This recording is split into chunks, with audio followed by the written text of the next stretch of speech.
لو دايما بتدخل متأخر أو بتخرج بدري من الصفقة، فغالبا محتاج أداة تساعدك إن أنت تكون بتتحرك مع الاتجاه أو بتتحرك مع الترند، وهو ده الموفينج افريج اللي هنكون بنتكلم عليه في الفيديو بتاع النهاردة. أنا رانيا إسماعيل، وده الفيديو الخامس في سلسلة تعليم التداول للمبتدئين. في الفيديوهات اللي فاتت اتكلمنا عن أنواع التحليل الفني والأساسي والنفسي، اتكلمنا عن ال RSI والماجدي. في الفيديو ده هنتكلم عن واحد من أساسيات التحليل الفني برضه، وهو الموفينج افريج أو المتوسطات المتحركة. اول حاجه، يعني ايه موفينج افريج؟ موفينج افريج يعني المتوسط بتاع السعر بتاع الاصل، سواء كان ذهب او عمله او سهم او فوركس او whatever، في خلال فتره زمنيه معينه. بيساعدك ان انت تشوف الحركه الفعليه للماركت والحركه الفعليه بتاعه السعر بدون ما تنشغل في حركه الشموع نفسها. عندنا نوعين من الموفينج افريج. اول نوع وهو السيمبل موفينج افريج او الاس ام اي، ده الاختصار بتاعه لما تدوروا عليه في الانديكيتورز على تريدنج فيو، وده بيقيس المتوسط بتاع حركه السعر العاديه. وعندنا نوع تاني وهو الاكسبوننشال موفينج افريج او الاي ام اي، ده بيبقى اكتر تفاعل مع الحركه بتاعه السعر، وبيقيس بيقدر يكون مور سنسيتيف اكتر او مور اكيوريت اكتر مع الحركه السريعه، فبيقدر يقيس التذبذبات السريعه بشكل ادق من السمبل موفينج افريج. معظم المتداولين وانا شخصيا بفضل الاكسبوننشال موفينج افريج او الاي ام اي اكتر من الاس ام اي، لانه بيبقى اكتر سرعه في ان هو يدي اشارات، وبيبقى ادق اكتر من الاس ام اي في اوقات كتيره جدا، خصوصا لو انت بتشتغل سكالبنج او سوينج تريدنج حتى. عندنا 3 استخدامات للموفينج افريج. اول استخدام وهو تحديد الاتجاه. كل لما السعر يكسر خط الموفينج افريج ويطلع لفوق، ده معناه ان احنا اتجاه صاعد. لو السعر كسر خط الموفينج افريج ونزل لتحت، ده معناه ان احنا على اتجاه هابط. تاني استخدام وهو الدعم والمقاومات الديناميكيه. الموفينج افريج، الاكسبوننشال موفينج افريج، خصوصا ال50 وال200 بيشتغلوا زي خطوط دعم ومقاومه متحركه مع السعر.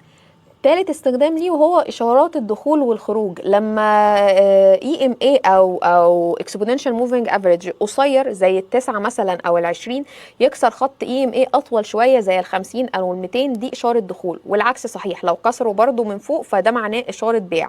طيب اصلا يعني ايه اي ام اي 90 واي ام اي سوري، يعني ايه ام اي 9 ويعني ايه ام اي 50 و200 والكلام ده كله؟ 9 يعني بيقيس المتوسط السعري بتاع اخر 9 شمعات، 50 اخر 50 شمعه، 200 اخر 200 شمعه.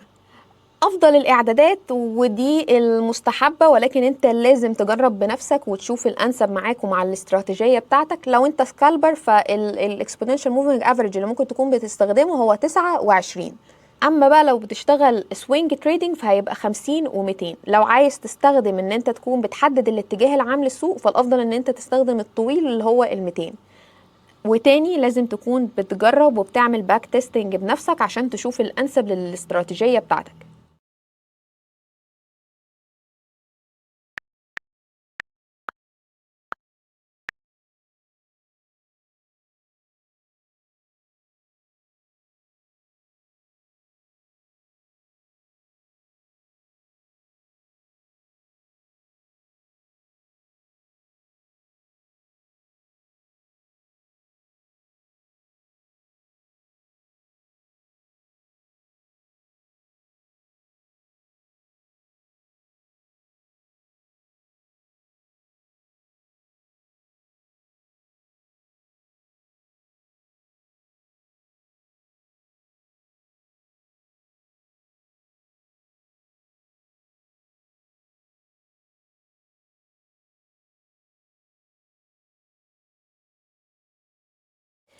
اخطاء شائعه في استخدام الموفينج افريج، وهو الخطا الاساسي اللي دايما بنتكلم عنه في الفيديوهات التانية، هو الاعتماد عليه لوحده من غير عوامل او ادوات تانية من ادوات التحليل الفني، وان احنا ما نكونش بنأكد من اكتر تايم فريم عشان نكون بناخد كونفirmation على حركه السوق العامه.